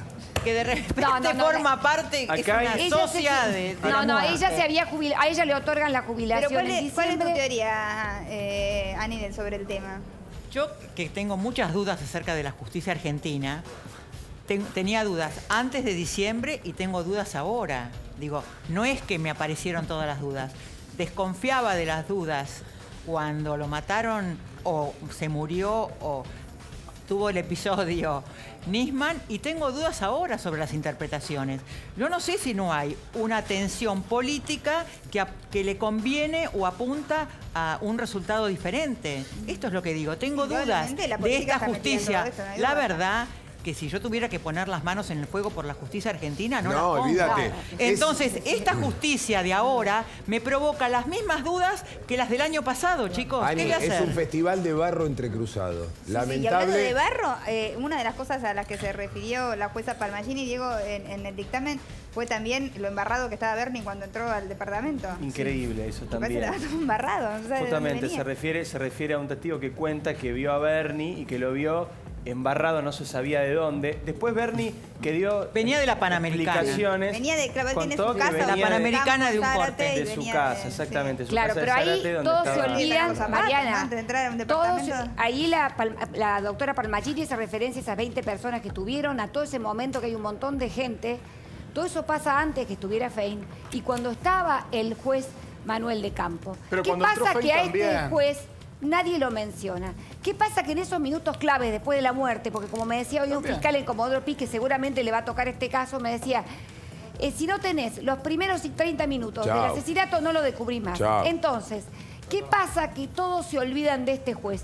Nadie lo nombra, nadie lo nombra. Eso es verdad, pero también vimos videos con la fiscal Fein dentro del departamento que parecía un shopping, un local de un shopping, que, digamos, chancleteaba por ahí, pero un Black Friday. No había un espacio quirúrgico, digamos. Después las declaraciones de los médicos que atendieron supuestamente el cuerpo de Nisman, o que fueron los primeros en llegar, que dicen que después cuando vieron estaba de otra manera el cuerpo. Mira, Mariana, ahí yo tengo la declaración de la enfermera, no es así. La declaración de la enfermera... pero fue un médico de su la enfermera del médico dijo, no estaba en la misma posición que yo lo vi. La enfermera de Swiss Medical que va con el médico, ella no dice eso. Dice otra cosa, ella no puede asegurar si ese cuerpo fue movido o no. Bueno, pero el médico dijo que él aseguraba que el cuerpo estaba de otra manera. De como vio después las fotos y los croquis. O sea, él vio en la foto algo distinto a lo que vio personalmente. Cuando llegó. La foto es la que saca la policía una vez que ingresa al departamento y el médico llega antes de eso. Eso significa que el cuerpo lo movieron, que fue una de las grandes dudas que planteó Arroyo Salgado cuando... Esa es una de las columnas vertebrales de la querella, entre otras. Ahora, hay otro tema también que va a tener que investigar la justicia, que es el rol de la procuradora Alejandra Gils Carbó. ¿Por qué? Porque cuando empezó justamente la causa y la fiscal Fein empezó a tener muchos problemas con sus declaraciones, con sus investigaciones y con las cosas que iban apareciendo en la causa, la procuración le hizo como una especie de abrazo del oso y empezó a comunicar todo lo que pasaba en la Fiscalía. Y le hizo cometer más errores aún a la fiscal Fein. Por ejemplo, cuando Daniel Santoro, que estuvo aquí junto a Nicolás Winiaski, publicaron el borrador que estaba en el tacho de basura de Nisman, y salió Fein con su amiga Gil Carbó a decir que eso era mentira, y finalmente fue verdad. No es amiga de Gil Carbó, eso pasó varias veces. Digo, el rol que tuvo Gil Carbó también va a ser importante, porque eso podría haber perjudicado las libertades que haya tenido o no Fein para investigar en un comienzo. Y ese rol que pudo haber tenido Gil Carbó, digamos, ¿ella puede ser denunciada por eso, siendo la procuradora?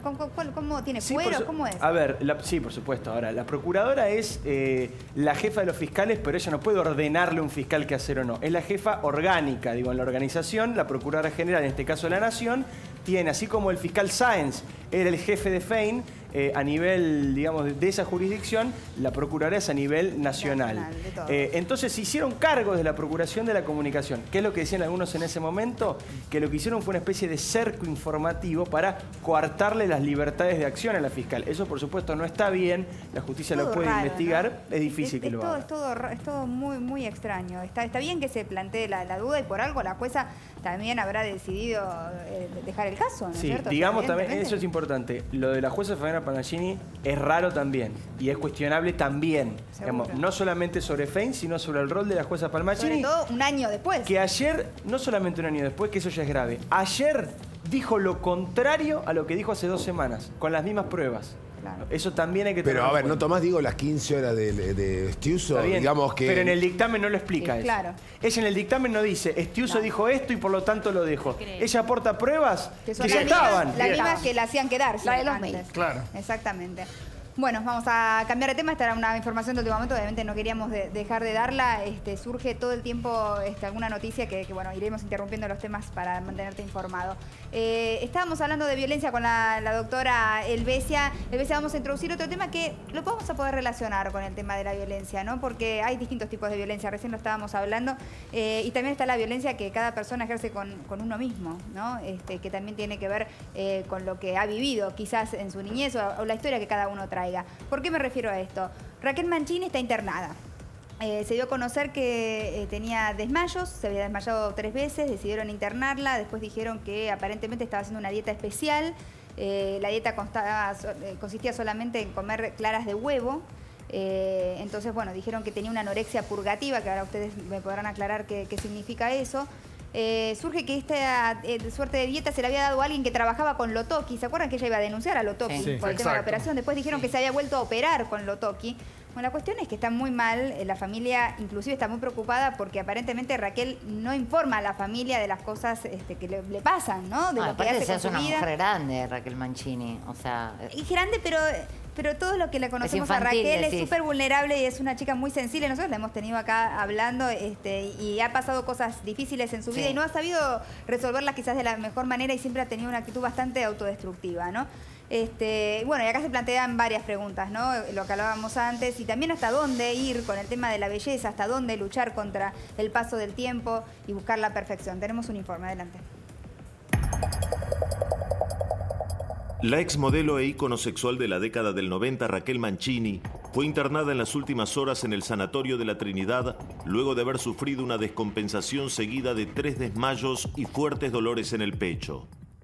El fin de semana, su actual pareja la encontró inconsciente en su departamento. En un primer momento, decidieron evitar la internación, pero la situación se agravó y debió ser llevada de urgencia al sanatorio. Según sus allegados, padece una fuerte obsesión por su figura y se volvió adicta a las pastillas para adelgazar. Además, sufre anorexia purgativa, un trastorno alimenticio por el cual solo come claras de huevo para limpiar su cuerpo. Como si el cuadro no fuese lo suficientemente preocupante, sus familiares sospechan que visitó nuevamente el quirófano del polémico cirujano Aníbal Lotoki para volver a operarse, a pesar de haber prometido que nunca más se operaría. Cristian Ali, amigo íntimo de la modelo, habló de la situación y contó detalles del estado de salud de Mancini. hoy por hoy Raquel está enferma realmente, o sea, y ya no está ni siquiera para cirujano plástico. Tiene que ir a una clínica, internarse y realmente que la atienda un psiquiatra. ¿Pero psiquiatra por qué? Y porque ella no está bien. Hoy por hoy ella no está bien. Ella es mitómana, es adicta a las cirugías y adicta a las pastillas también. La obsesión por intentar mantener la figura sostenida en peligrosas dietas y agresivas operaciones vuelve a ser noticia por el delicado estado de la exmodelo. ¿Cuál es el límite de la figura perfecta? Bueno, realmente, primero le mandamos un beso a Raquel, ¿no? Que queremos que esté bien. Hace tiempo que estamos preocupados por su salud y bueno, y hace tiempo que ella viene dando señales de que no está bien, de que le van pasando cosas distintas, ¿no? Primero, un tema que tenía que ver con lo económico, después un tema con la cirugía, había logrado arreglarse la boca, que era su gran obsesión, ¿no? Y que le causó un problema posterior con los labios, que muchos habían dicho que se había inyectado, pero volvemos, creo que hay un paralelismo con el caso. Flaquísima, Raquel, muy flaca. Yo no entiendo qué tipo de dieta hace. Le quiero preguntar a Mónica Katz, que está aquí con nosotros, que es nutricionista, y también de paso saludo a Juan Carlos Pintos Barbieri, cirujano plástico, para que también nos asesore sobre este tema y nos informe. Digamos, siendo una persona tan flaca, evidentemente la dieta que le dieron es si solo come clara de huevo, una persona por más proteína que tenga la clara de huevo y por más de moda que esté comer clara de huevo, no puede sobrevivir, ¿no es cierto? Mariana, los humanos necesitamos cada día 60 nutrientes, 60 diferentes. La proteína es uno, por supuesto que es muy importante, es la estructura del cuerpo. Y cuando no comes, te comes. Esto es así. Si no comiste otras cosas, te comes lo que sea, comes reserva. Y de hecho ella lo que tuvo son cuadros sincopales. El síncope no es un paro cardíaco, el síncope es una pérdida de conocimiento que recuperás sola porque no irrigó el cerebro un rato. Y si tomas pastillas y comes muy poco, en realidad empezás a tener problemas de minerales. Bueno, eso fue lo que le pasó. Puntualmente hoy hablamos con el hermano y el hermano dice que ella tomó un diurético, que eso le bajó el potasio y que lo que le afectó principalmente fue que al desmayarse se golpeó muy fuerte y se fisuró una costilla. O sea, fíjate cómo se fue desencadenando todo. Con lo flaca que es un diurético, o sea, un diurético para perder líquido. Claro, una cosa es lo que es la persona y otra lo que la persona ve en el espejo. Si nunca estás conforme con el espejo, por más que vos estés bárbaro, te vas a ver mal. Porque mucha gente que sufre de anorexia recurre a los diuréticos, a los laxantes y demás, como si eso les permitiera verse más flacos, ¿no es cierto? Esa es justamente lo que definiste antes muy bien, que es una anorexia purgativa. Porque en general la anorexia se trata de no comer, de comer poco. Pero hay un tipo de anorexia que además de comer poco, usa cosas para purgarse, para sacar. Una muy clásica es el diurético. El tema es que el diurético no te saca agua solo. Ahora, te saca minerales. Claro. Y el problema, ¿saben cuál es? Es gravísimo lo que le pasó a ella. Más allá de su patología de base, clínicamente, médicamente. Porque pensá, ella tiene un cuadro sincopal. En ese momento el cerebro está poco irrigado, el corazón es como que se detiene por un ratito, por decir así. Pero encima ella está con un bajo nivel de un mineral que se llama potasio, que es fundamental para que retome el ritmo cardíaco. Es decir, que ella, más allá del golpe, que también puede ser un hematoma, es decir, un desastre. Les cuento porque esto es consenso mundial.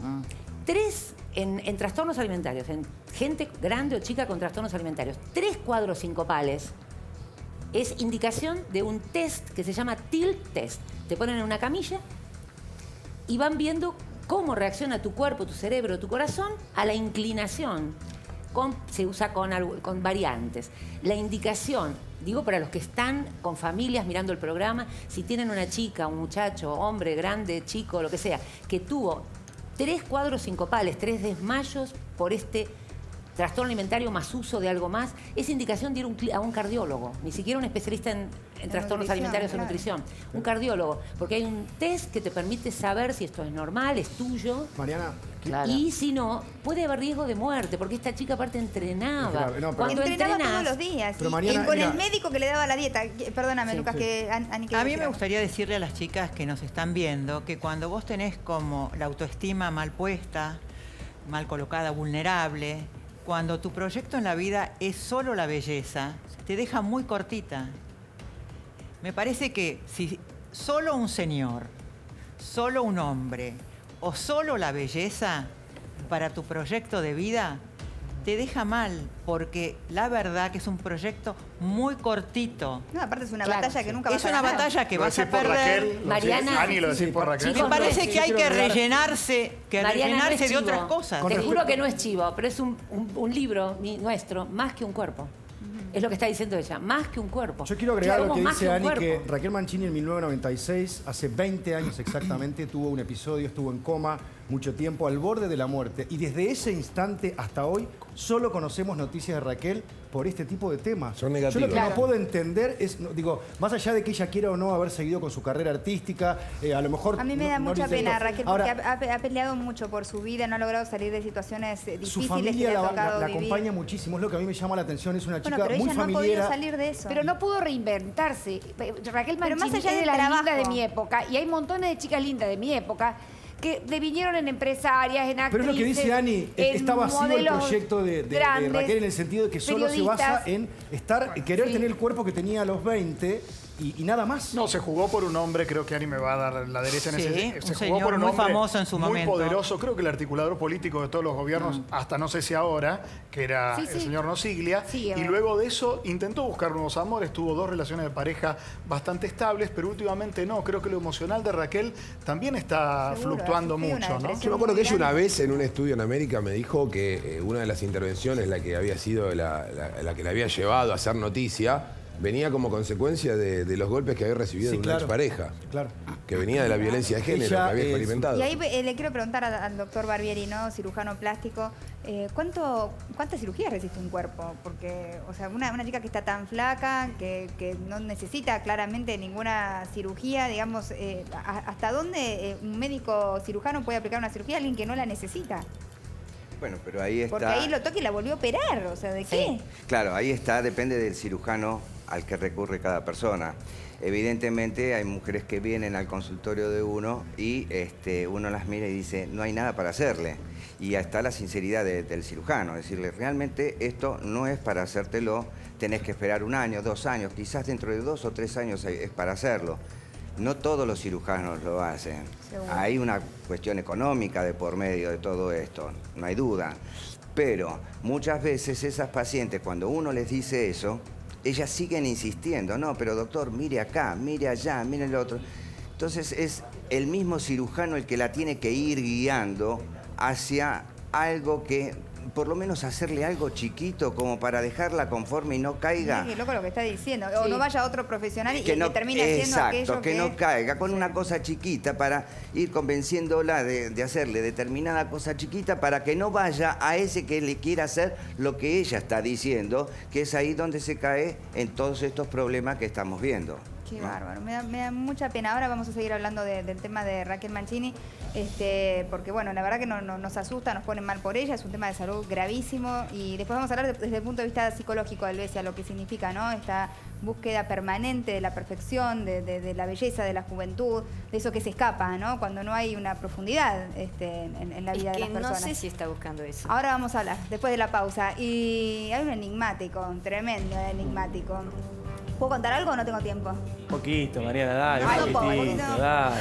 Bueno, un hombre, a ver cómo lo cuento, un hombre alquila una casa muy importante para pasar unos días, poquitos días, ¿no? Sí, 8 días. 8 la casa días. más cara de la historia, Mariana. Bueno, Karin, vete a tener la plata, la paga, qué sé yo. La cuestión es que ese hombre no estaría pagando la cuota alimenticia a sus hijos, ¿no? Y a pesar de eso alquila la casa, igual para disfrutar con sus hijos y todo. El tema es que ¿quién le alquiló la casa? Sí. Hay que una- fijarse siempre esas cosas. Hay una cuestión ahí en el medio que no estoy del todo informada, prefiero que venga la pausa y que lo cuente todo Lucas Bertero. Ya venimos.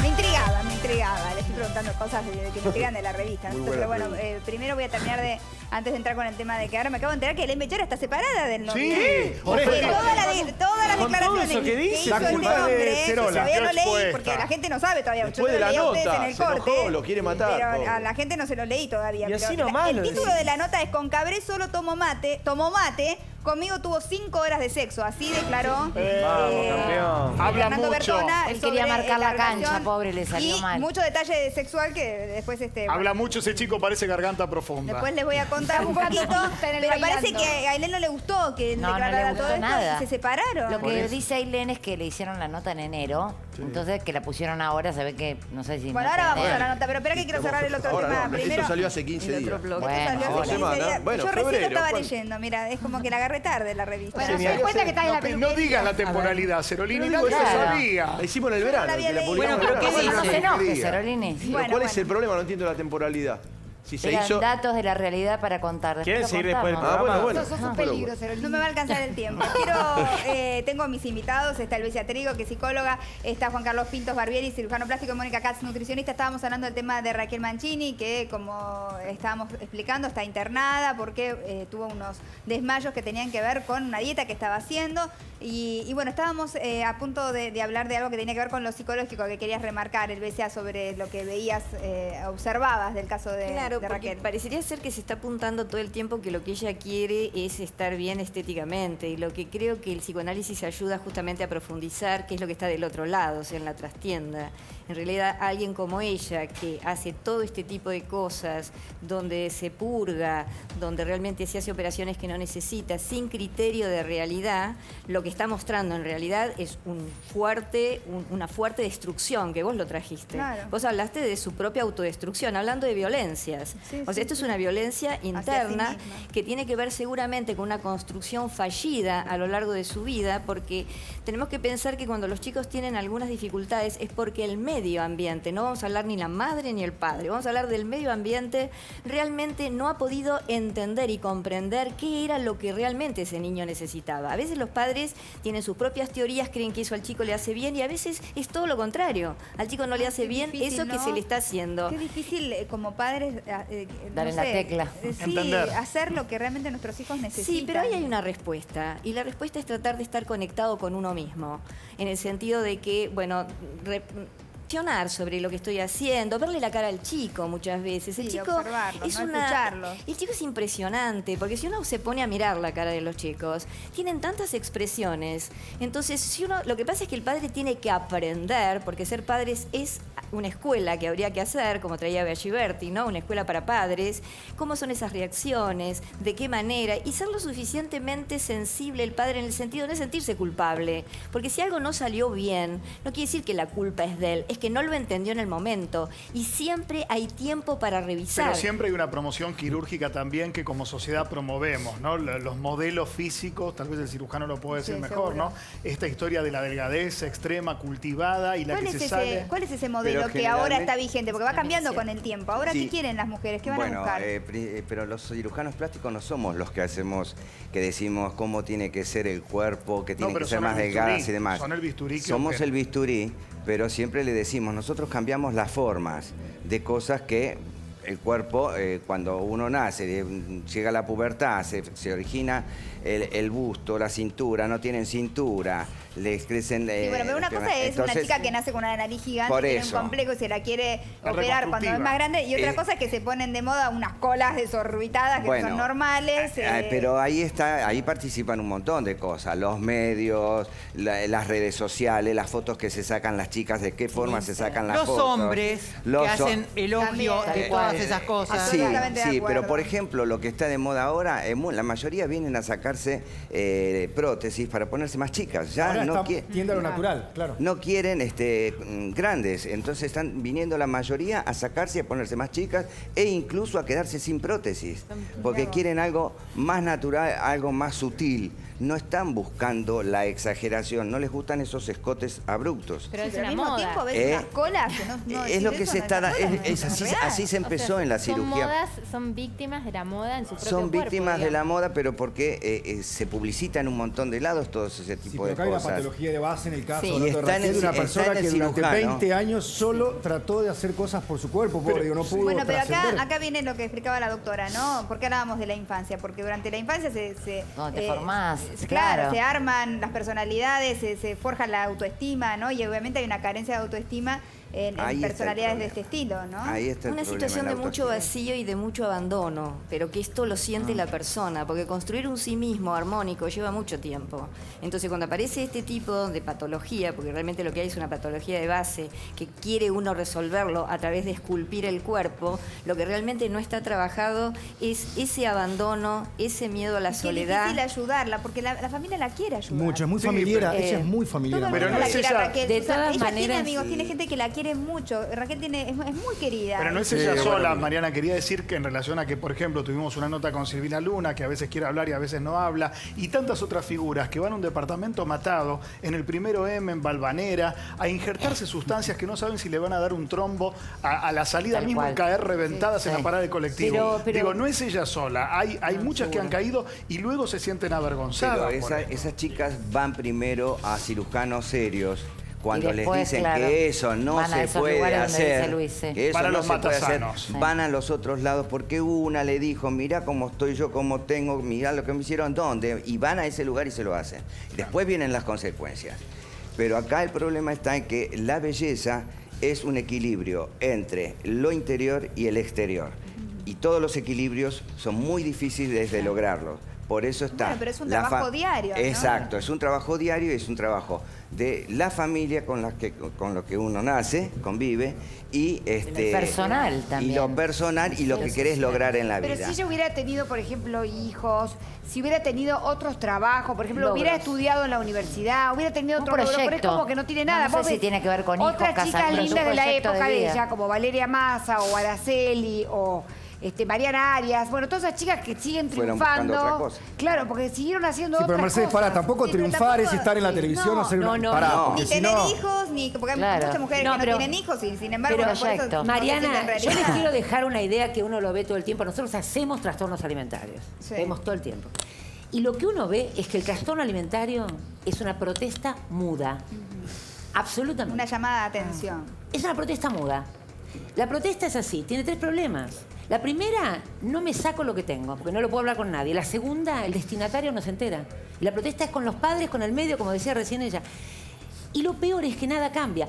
Fíjate que Raquel sigue sosteniendo la protesta muda. Sí. Porque se ve que no encontró, o un equipo, o en los padres, o en lo que sea, no encontró a alguien que sublimar escuche aquello. lo que sea, sigue protestando. Es activa en sigue el con cuerpo. el síntoma. No claro. sé si es tan muda, es activa en el cuerpo. pero Hay es que muda- hacer una lectura de lo que está pasando en Es ese cuerpo. interesante. Y lo que Les yo agradezco, quiero dejar sí. en claro también que las adicciones a las cirugías no es que son la mayor parte de los porcentajes, son muy mínimos, mínimos, Sí, pero mínimos. cada vez vemos más casos, doctor, Pero de porque gente llegan, que le va la llegan vida. al medio, Tal cual. pero no en los consultorios o en las clínicas Sí, nuestras pero bueno, se ve pero, eso. a veces No es desde así. acá lo que podemos es generar conciencia porque Obvio, justamente pero es el cirujano es el que tiene que poner el límite. el límite. Muchísimas gracias a No, los tres, gracias. Elvesia, a Juan Carlos y también a Mónica. Muchas gracias. Gracias a Siembra Gourmet, un nuevo concepto en gastronomía para empresas y eventos sociales por sus viandas saludables de excelente calidad. Muchas gracias a Ani Ventura también. Nos Gracias, encanta tener Ani. hermosa. Estás bella. Quiero Espléndida. agradecer a Canal 9 que me... Por supuesto. La Bendita. Muchísimas gracias. A todos mis A amigos. todos los amigos de Bendita y a Beto le mandamos un beso gigante. Beso grande. Muchísimas gracias. Gracias, Bueno, yo voy a agradecer a Ginebra. Estoy vestida de Ginebra en el día de hoy. Miren qué linda la remita que tengo esta nueva colección. Qué lindo. Los pantalones pata de elefante, que también son no solo los chupines, sino los patas de elefante. Vuelve, ¿no? Y las botas las botas son de Valdés. Mirá, mirá qué lindas. Ah, la tenía escondida. Tremendas botas. Y el collarcete este gigante divino de Mechi Garay. Hermoso. Genio. Subo todo al Instagram, @Mariana Fabiani con 2 B largas. Gracias por estar ahí. Mañana nos vemos de nuevo. Chau, chau. Ella tiene algo